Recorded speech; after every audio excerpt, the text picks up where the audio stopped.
Good morning to all. Welcome to our YouTube channel Study Book.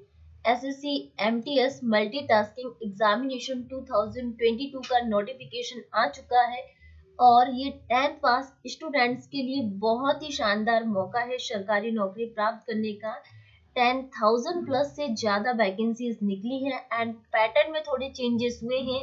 तो आज के इस वीडियो में हम डिस्कस करने वाले हैं कि क्या चेंजेस हुए हैं, एग्जाम का सिलेबस क्या रहेगा। ओके, तो इससे रिलेटेड जो भी इंफॉर्मेशन है आज हम समझने वाले हैं।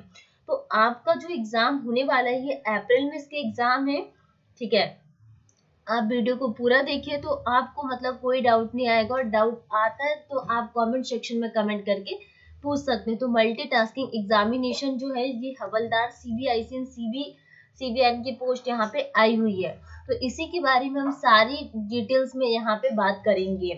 तो चलिए देखते हैं कि इसका जो एग्जाम होगा ये अप्रैल 2022 में इसका एग्जाम होगा एंड आपको डेट अभी कुछ टाइम के बाद मेंशन हो जाएगी। एंड जो आप फॉर्म भरोगे तो फॉर्म भरने की जो डेट रहेगी 18/1/2022 से 17/2/2023। Last date and time for received online application है वो 17/2/2023 है, ठीक है। तो ये सब यहाँ पे इंफॉर्मेशन दी हुई है।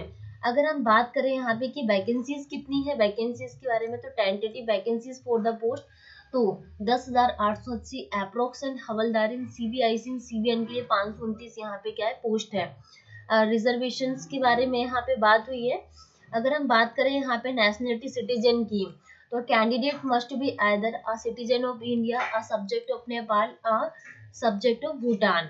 ओके, अगर हम एज लिमिट की बात करें 1/1/2023 के अकॉर्डिंग टू ST/SC के लिए जो एज रिलैक्सेशन है ये कितना 5 ईयर का है एंड ओबीसी के लिए 3 ईयर का है। पीडब्ल्यूडी अनरिजर्व के लिए 10 ईयर का एंड पीडब्ल्यूबीडी ओबीसी के लिए 13 ईयर का। यहाँ पे रिजर्वेशन 1/1/2023 के अकॉर्डिंग अगर हम बात करें तो, ठीक है। अब यहाँ पे कुछ इम्पोर्टेंट इंफॉर्मेशन है वो भी हम यहाँ पे डिस्कस कर लेते हैं कि क्या क्या यहाँ पे एजुकेशनल इसेंशियल एजुकेशनल क्वालिफिकेशन क्या 17/2/2023 के अकॉर्डिंग।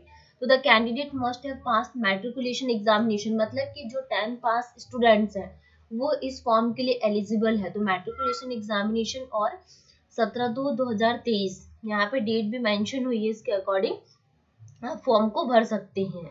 अगर हम बात करें हाउ टू अप्लाई, तो आपको https.ssc.nic इससे आपको वेबसाइट पे जाना है, देन उसके बाद आप फॉर्म को फिलअप कर सकते हैं। अगर हम एप्लीकेशन फी की बात करें कि एप्लीकेशन फी क्या रहने वाली, तो फी पेएबल रुपीज 100 रुपीज इसके क्या है यहाँ पे फी रहेगी। And women candidate and ST/SC candidates के लिए फ्री है।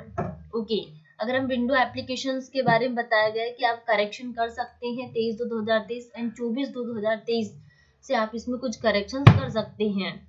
अगर हम सेंटर्स ऑफ एग्जामिनेशन की बात करें तो यहाँ पे ये सेंटर्स बनाए गए हैं, सेंटर्स के बारे में भी यहाँ पे बताया गया है। अगर हम स्कीम ऑफ एग्जामिनेशन की बात करें तो जो आपका एग्जाम होने वाला है ये सीबी एग्जाम होगा, कंप्यूटर बेस्ड एग्जामिनेशन होगा, ठीक है।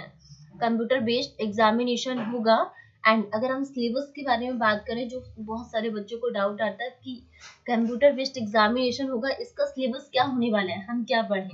तो जो सेशन इसमें सेशन 1 एंड सेशन 2 पार्ट्स में इसको डिवाइड कर दिया। तो सेशन फर्स्ट में इन्होंने क्या किया है कि numerical and mathematical ability first subject रख लिया एंड जो नंबर ऑफ क्वेश्चंस पूछे जाएंगे वो 20 एंड 60, ठीक है। 1 क्वेश्चन आपका कितने का रहेगा, 2 मार्क्स का रहेगा। अगर हम टाइम ड्यूरेशन की बात करें तो 45 मिनट रहेंगे आपके पास and 60 minute for candidate eligible scribe as per para, ठीक है। आपके पास 45 मिनट्स रहेंगे एंड 60 मिनट्स ये क्या रहेगा यहाँ पे स्क्राइब एज पर पैरा के अकॉर्डिंग उन लोगों के लिए। अगर हम सेशन 2 की बात करें तो सेशन 2 में general awareness and English language and comprehension इसको डिवाइड कर दिया गया है 25/75 एंड 25/75। यहाँ पे number of questions and maximum marks के बारे में बात कर रहा है। टाइम ड्यूरेशन की अगर हम बात करें तो 45 मिनट्स रहेंगे एंड जो 60 मिनट्स रहेंगे candidate eligible scribe as per para, ठीक है। तो यहाँ पे हमने सिलेबस के बारे में डिस्कस कर लिया कि इसको 2 पार्ट्स में इन्होंने क्या क्या डिवाइड कर दिया, सेशन 1 एंड सेशन 2। तो हम बात करते हैं कि सेशन 1 एंड सेशन 2 में है क्या। तो जैसे कि हम computer based examination will consist of objective type, आपका एग्जाम होगा, मल्टीपल चॉइस क्वेश्चन आप पूछे जाएंगे। The question will be set in, मतलब कि आपके पास बहुत लैंग्वेज में अवेलेबल रहेंगे, इंग्लिश एंड हिंदी में। तो session 1 general awareness and section of session 2, ठीक है, इस तरीके से उन्होंने डिवाइड कर दिया है। तो आपको जो सेशन 1 क्वालिफाई करोगे देन उसके बाद और सेशन 2 के अकॉर्डिंग आपकी मेरिट लिस्ट बनेगी। तो अगर हम सेशन 1 की बात करें तो सेशन 1 में नो नेगेटिव मार्किंग एंड जो आपका सेशन 2 रहेगा इसमें नेगेटिव मार्किंग रहेगी। तो there will be no negative marking in session 1 and session 2 में there will be negative marking okay of 1 mark for each wrong answer, ठीक है। तो यहाँ पे वही चीजें बताई हुई है और जो डिटेल्स में आपका जो सिलेबस है उसके बारे में डिस्क्राइब किया गया है कि indicative syllabus for computer based examination, जैसे आपका मैथ हो गया कि न्यूमेरिकल मैथमेटिकल एबिलिटी, तो आपको क्या क्या पढ़ना है वो यहाँ पे पूरा डिटेल्स में सिलेबस है। जैसे reasoning ability and problem solving है, जनरल अवेयरनेस है, इंग्लिश लैंग्वेज एंड कॉम्प्रिहेंशन है कि आपको क्या क्या टॉपिक्स यहाँ पे पढ़ना है। अगर हम फिजिकल एफिशिएंसी टेस्ट की बात करें तो आपका फिजिकल एफिशिएंसी टेस्ट भी होगा इसमें। वॉकिंग मेल के लिए कितना रहेगा 1600 metre in 15 minute and female के लिए 1 किलोमीटर इन 20 मिनट रहेगी। अगर हम फिजिकल टेस्ट की बात करें कि minimum physical standard for post of havildar in CBIC and CBN के लिए यहाँ पे हाइट के बारे में डिस्कस किया गया, चेस्ट के बारे में, मेल एंड फीमेल के बारे में बताया गया, हाइट एंड वेट का, ठीक है। ये सारी जितनी भी इंफॉर्मेशन थी इससे रिलेटेड हमने सारी इंफॉर्मेशन के बारे में डिस्कस कर लिया गया है। अगर आपको कोई डाउट आता है फिर भी तो आप कमेंट सेक्शन में कमेंट करके पूछ सकते हैं। Good luck for your SSC MTS examination. मेरे साथ इसी तरह बने रहिए अगले सेशन में। चैनल को सब्सक्राइब नहीं किया है तो सब्सक्राइब कीजिए और बेल आइकन को प्रेस कर देना। अगर वीडियो अच्छी लगी हो तो शेयर कर देना, इसी से मुझे भी मोटिवेशन मिल जाएगी। Thank you to all.